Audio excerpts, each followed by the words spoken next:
area right here of 10,000 gallons of water to protect our needs if we need additional water. We have made an agreement with Ryan's company and Mr. Chester's company on being able to have on-site training on the daytime for the daytime staff, as well as for the evening for the volunteers, that they are going to train us in the inverters, the disconnects, and we also came up with a plan for accessibility for us. At each of the roads will be numbered, as well as the grid areas in here will be identified by reflective small numbers, so we will know that. We have a training manual that has been produced for us. Each of the apparatus will have that. Our CAD program will have that, and the maps, and the apparatus will have the maps of it. I feel very comfortable that what they produce for us will more than satisfy our need to protect that area should we have to. You're gonna All right, put Dick, so- one in where a The guy civil behind site- you is asked the question. The question I had, Chesterfield Firehouse is right down the road, Right. Have you been talking to them? Are they? When we, Chesterfield Fire Department automatically responds to anything in that neighborhood. When we get to a point where we need to start reacting, and it's not just an empty field, then we will jointly train with all of them. And they will be part Dick- of the same response program that we currently do. Dick, let's say what happens is the place, in the middle of the day, it's all built, everything happens, you have all the inverters, a couple of things start short-circuiting, they catch on fire. What happens? We get up there and can't spray water on it. What? Well, no, we'll use a disconnect, and same as we do for any power emergency. We'll render it safe, keep people clear. We have contact numbers to contact any of the provider in area, site people that need to be contacted to respond there. And we'll just isolate it and render it safe until we can get there. If there's any hazmat type deal, the protocol for the fire department is they have the sub-base hazmat team respond automatically. You also have DEP's hazmat team respond along with us. So I feel comfortable that mitigation is no different dealing with this site as we would with any transformer or any area that we have on. So you have a house on the street, it catches fire, one of the first things you do is cut the Isolate the power. power. You cut the power to it, so it's a similar process. Correct. What other questions? I know somebody had their hand up. Mr. Peterson? The siting council stated that the permanent entrance for maintenance and everything would be from Grassy Hill. So I was a little confused by your saying there'd be a maintenance road going up by Tinker. The question was that the main entrance on Grassy Hill versus the entrance on Tinker. The main entrance will always be through the driveway located at 40 Grassy Hill. As with any overhead power line in a distribution gear section with that, we would prudently want to provide a gravel access road to access that, and also a secondary access through the site, which will follow up to grade here. That road will only be used in the event of emergency. It will not be a permanent access for the site for our O&M, our operation and maintenance crew, nor our construction crews. And how many trees you have to cut there to put them lines through before you go underground? Why can't you just go underground from the Tinker property all the way up there? The question was, why couldn't we go underground from, I believe, Walnut Road entirely up to the solar field? I would have to defer to CLNP's engineering group for that, and we can look into that for you and probably provide an answer once we touch base with the CLNP engineering. I'm sorry, gentleman, right here. Nick Dombrowski, 103 Walnut Hill Road. I'm the furthest house to the, you had it first when you first clicked on it, left, stop right there, and down a little bit. Oh, there. okay. You mentioned the cistern going in there, and then, so I was just wondering if you could explain that a little more, what that actually looks like, what that entails. That's an in-ground tank that has approximately 10,000 gallons of water Okay. that we will have as a backup to the already supply of water that we bring, or the fire department brings to the scene. So does any of that, so is it completely in ground, or is That's it just like correct. above the surface? That's or- correct. With the fire department connection would be there, Okay. but that's not intrusive. Okay, and then just a follow-up question with the landscaping that's being added on the southwestern end,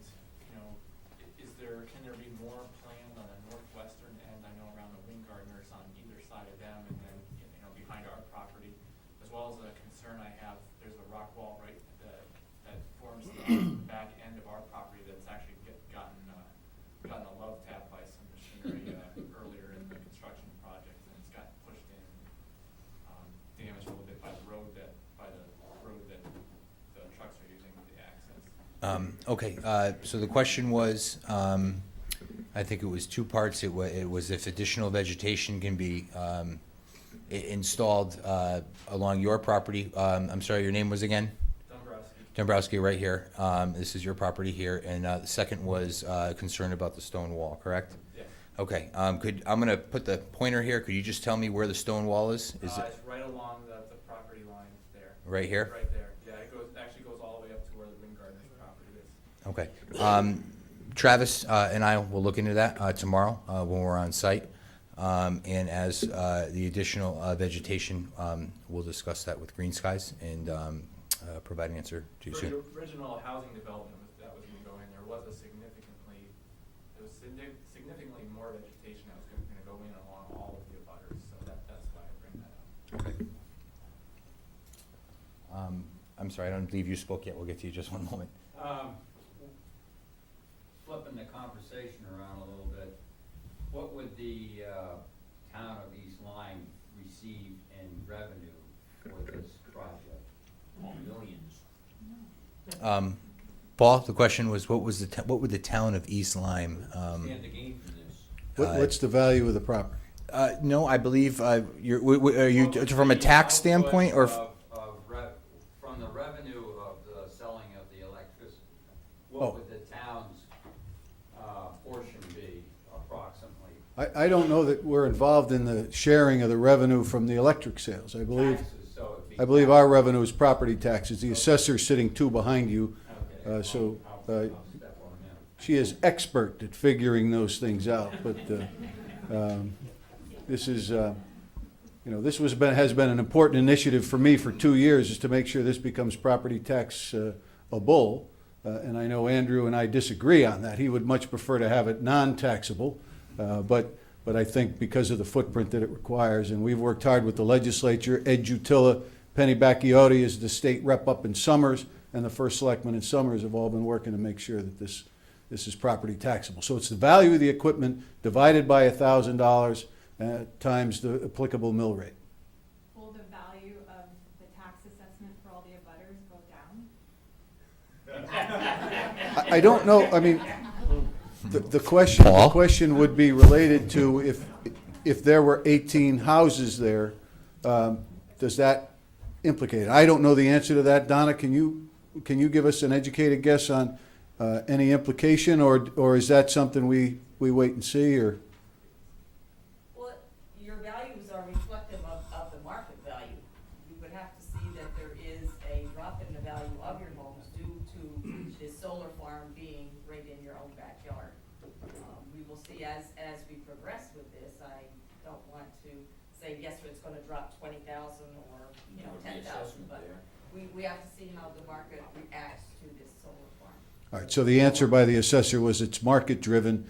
One of the things I know I didn't hear is some of these things are above the kind of the property line of the abutting properties, and you're going to place berms and fences. Is there a visual aspect? I know that we're talking about adding trees and those things, but if you could see through the trees, I think the panel's going to be visible. Always.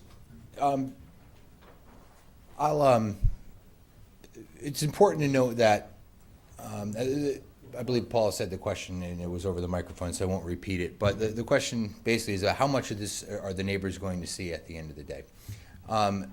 This portion of the array here is going to be the highest elevation of the entire project. From that point, the site will slope gently between 3 and 5%. That's an engineering term, but I think, Michael, what's 3 and 5%? 3 to 5%, maybe 10 and 10 feet. How much will it drop? Higher math. Higher math for you? Got me there, Ryan. It slopes basically like a handicap ramp. A handicap ramp is somewhere around 5%. And that will be the uniform slope of the land from this point all the way down. So it would be almost impossible, especially from this area here. A typical retail parking lot would be no more than like 4%. 4%, okay. So especially in this instance here, this is actually a berm. You can see the grade lines rise here. So from that point where my marker is now up to here is about 13 feet of elevation increase, which would possibly only show you maybe the first row of panels at this point, at which point the ground will be sloping this way and you wouldn't be able to see. Right, there's fence up there. Yeah, so why would you slope the grounds towards the wetlands? That's a very good question. Repeat it. Well, the question was, why was the ground sloped towards the wetlands? The existing property was naturally sloped in that direction anyway, with a series of natural swales that were bringing this water, this drainage in this area to this wetland here and this wetland over to the south. During the engineering phase, BL companies performed a pre and post stormwater analysis to make sure that the influx of water, of stormwater, to the surrounding wetlands remained close, almost exactly the same pre and post development. So it's very important when we grade this site, we redirect water, that we are not drying up a wetland in one area or increasing the total amount of water in another. These series of retention basins are in an effort to, if we do get a 25 or a 50 or even a 200-year storm, this site will drain this way. It will never drain onto an adjacent property owner this way. It will land in these retention basins with an outlet structure that feeds the wetland at a controlled rate. So these are engineered concrete structures at the end of this retention basin that will only allow a certain amount of water to go into that wetland at any one time. So as not to flood the wetland, ruin habitat, as Joe Mingo knows, and create additional hazards further downstream in water courses and flooding an area maybe 10 miles down the road. Yeah, I know they're filling in this area in with about 30 feet of dirt, that corner. Because it was way down here, they're building it up like this. Yes, so your property again was here? Yeah, I did, well, yep. I'm not on the map, your map, I'm on my map. Okay. Yeah, you guys didn't put me on the map there. But yeah, 10 Mountain View Road, I'm only about probably 100 feet away from that stone wall. I understand. So you're down here somewhere. Right. Okay. About 100 feet, the map looks bigger than the actual where your property is. I'm only about 100 feet from that stone wall, and now I can see a direct line. The sun comes up that area, and it's right blinding me in the eyes when I'm coming up the road now. So the idea here would be once we establish the replantings here, the berm and the fencing, that buffer that you had before will be back. And this slope here will essentially create a light, somewhat of a light break and a shadow as the sun moves across the sky. Sorry? Fence up on top as well. Yes, stockade fence up on top too. So that fence, the fence on the top of that grading is gonna be another 6 feet, the detail? So quite a bit higher. Question? Question, in the pink? The pink? Two questions.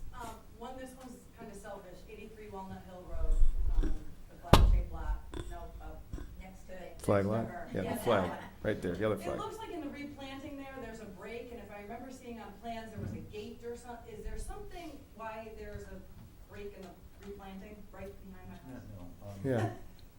Yeah. The question was. Where your well is, no. Yeah. The question was, why is there a break in the vegetation next to the woman's property here? There is a gate there. There is an access gate. Careful over there. But I do not know why that was left in the gap, because obviously we do not have the right or the intention to pass through your property to access that gate. Just wanted to make sure. Yeah. So we will work with BL companies to make our engineer to make sure that gap is. I'd like an explanation as to why that gate is on my land too. I've got everything else, why can't I have a gate? All you got to do is speak up.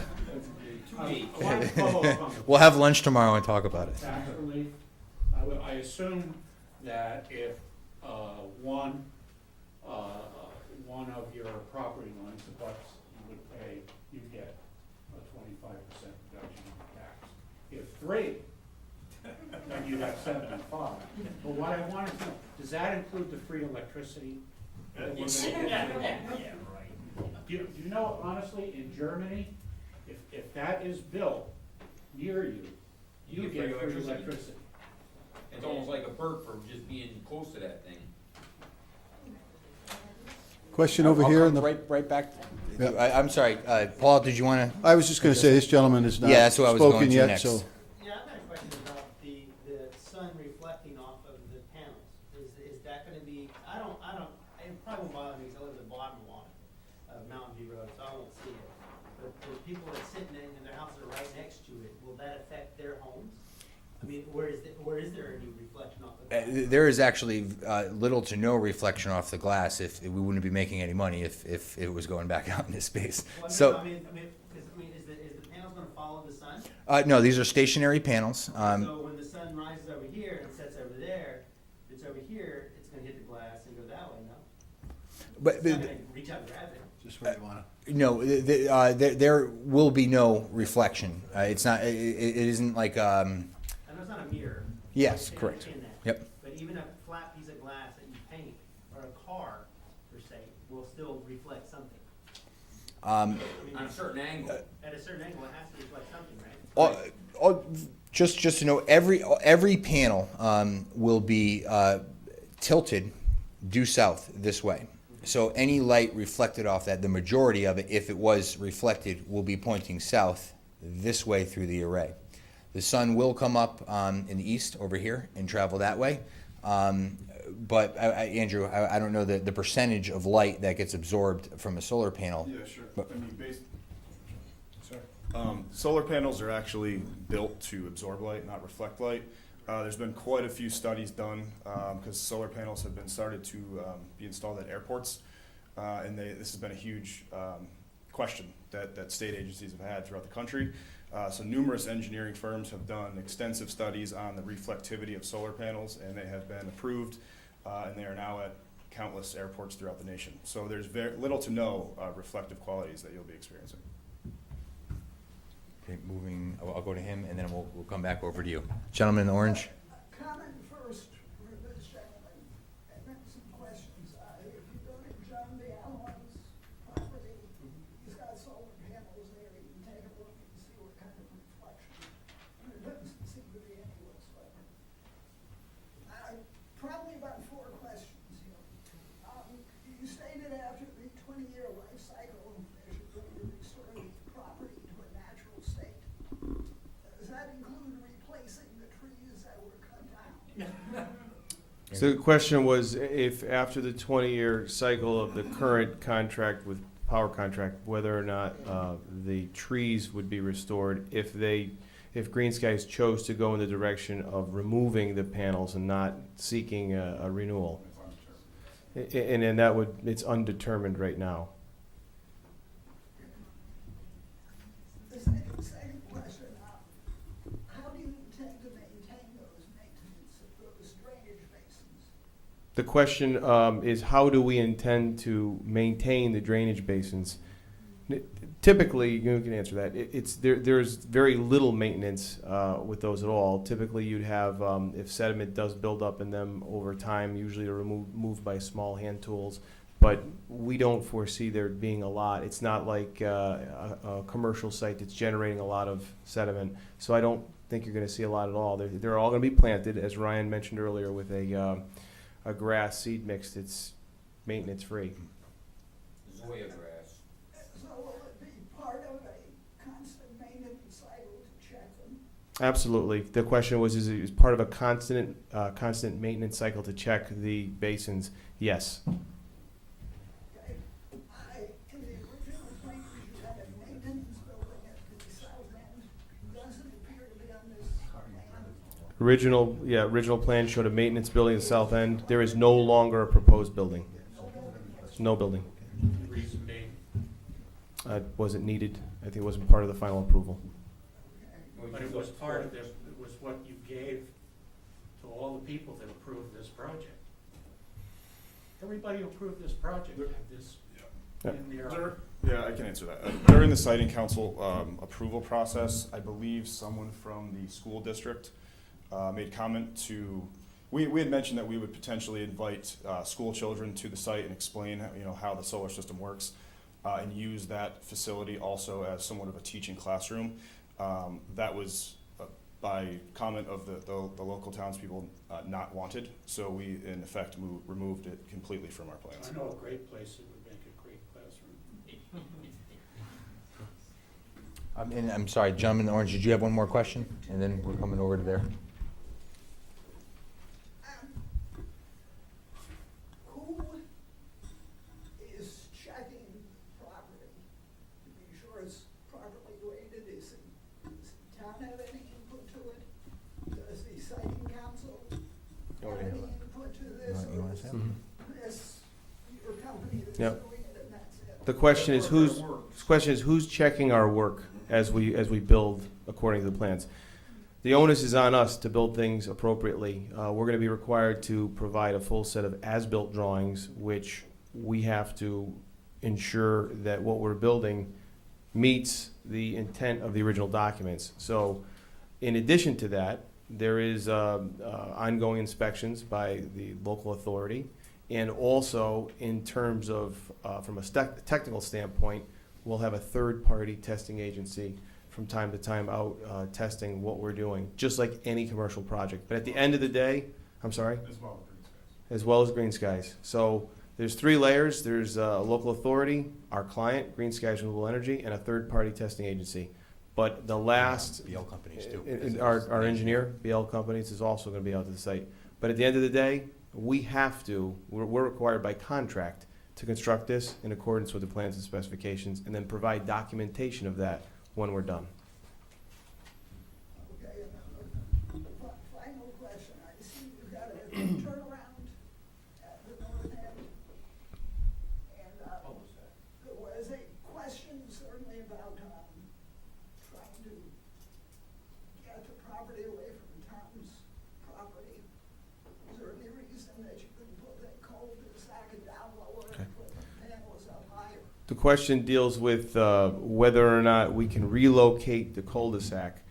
That cul-de-sac is shown for property line purposes right now.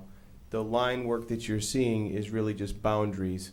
You won't be able to visually see that, and that's part of, I think, the longer range. Yeah, I think he's wondering if it can be moved. Can we move the? It's actually, it's part of the, we do not own that property, it's part of the subdivision, and I believe that is a deeded road, so it was told that we were told it needed to stay where it was. There's a little sliver. That's not true. Yeah, that's not actually the location. That's the It's original Landini, road. that's, the approved- Landini owns all the land. Landino, let me Is just, there two subdivisions there? There's one subdivision, 2 phases. correct. So we've got currently bonded, phase 1, which is off Russell. The bond is the key, yes. Which, Gary, come up and speak to that. I have plans too here. Because I think that question relates to where that road is and what it's part of. So, Yeah, can you just remind us who you are again? I'm the town planner, Gary Gaisel. Alright. So, the proposed road as it stands now, the portion that's bonded, phase 1, begins at Grassy Hill Road, also known as Farm Meadow Road, continues up to the cul-de-sac and terminates here. That's the portion that will be bonded. That would be the portion that, of public improvements that the planning commission and then would consider to forward favorable recommendation upon completion to the Board of Selectmen for acceptance. That would be the portion of road that the town would maintain, we would plow and so forth. I guess, could it go lower? I suppose, but then the developer would have to go renegotiate. And, as it stands now, I think the developer here has, I think, roughly 10 to 11 lots that would be also sold. Yeah. in It's conventional. going to interfere with the developer's next plan for that land. That's the truth. So the town's gonna put a paved road in there, is that where the town's gotta maintain? The developer is going to put this road in and then ask the town to accept the road as a new town road. So they'll put catch basins, everything else in? It'll have its own drainage. This lot here, adjacent to what is known as Lot 1, is basically a drainage lot. Which Why can't the owner move that cul-de-sac down off that property and move the project up? the owner is the president of this company. Right? That's Am I wrong on that? you are not wrong on No, what well, Bob no, Landino's talking about. I'll answer that one. I'm the president of Center Plan Construction Company, And you report to? and our chief executive officer is Robert Landino. So And who owns the land? the land right now, I think Andrew can answer the question of a special purpose entity owns this property right now. And It was is he part sold. of that special It was sold to that. I don't know the specifics of all of the ownership of that entity. Not sure it's relevant. Right now, Of course it's relevant. this particular. land has changed hands so many times, all to the same person. One LLC after another LLC after another LLC. Yeah, so like you You're say, not like, telling the truth. The owner of this project is the owner of that land. so you can They're move the the same cul-de-sac person. down and put them solar panels up. Oh, I in see the where you're going. cul-de-sac. Yeah, No, you know, it's- we The reason certainly you understand. aren't gonna do it is because you won't. It's Well, not 'cause you can't. we understand what the request is and what the sentiments are, and we'll definitely convey that. Well, We don't have an authority to suggest whether or not something can or cannot be done. All of this has been approved right now. We have to abide by the plans that we're contracted to build, and, I don't know, how hard would it be just to change that one little simple thing to make someone happy? If I mean, more stuff goes I in, think plus guys, I can see if you already had lines going in, you already had infrastructure, but you ain't got nothing built yet. At the end of the day, I don't want to get too excited about this. Michael and I are not prepared or educated enough on the nuances of why it is the way it is to answer any of your questions. That's a privately held commodity or a piece of land that we are not privy to the agreements that were made in the past. Yeah. And what the gentleman who owns the land wants to do. Clarify some of that. Currently, just recently, a deed was filed on the land record that GH Development, Inc., who I believe was the original landowner, had sold to GRE 314 East Lyme LLC. So now we have two separate owners. Now, I don't know if the membership of GH Development, Inc. are part of the membership of the LLC. I would not be able to. they're the same people. I can tell you that I mean, I can tell you, Tom, that you're correct in the beginning. I believe a corporation owned by Mr. Landino owned all that property that was going to develop houses. I think the number was 23 from the beginning of Grassy Hill all the way up through the end of the property.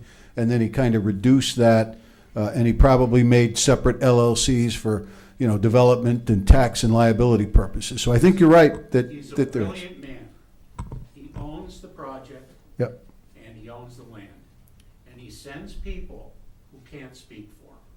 That's the brilliance of this guy is one Well, smart cookie. What we can do is I wrote down your question, and I can direct it to Mr. Landino with regard to moving that cul-de-sac. Now, the Planning Commission has approved that subdivision, and the Siting Council has approved this site plan. So that doesn't mean we can't ask questions. And I will take your question right to Mr. Landino. I'm writing that down. Now, where are they gonna put the homes in there? Because I heard there was gonna be like a dozen homes built on that. I believe we heard him say 9 or 10 or 11 lots, and they go up. Once you start from Grassy Hill Road, they're left and right of the access road. And just as any other subdivision in town, those roads are required to be built to town standards so that when it's finished and it turned over to the town for us to maintain, send garbage up, collection and school buses, that we're confident that it's a road that we can travel on. So any subdivision and any development, I live on Bush Hill. That happened many years ago. So that's what will be happening. I don't know when his plans are to develop or sell those houses, but I imagine as the economy percolates up, that will probably be the case. So that'll all go to the market question that our assessor talked to. We'll be able to see pretty much what those houses start and sell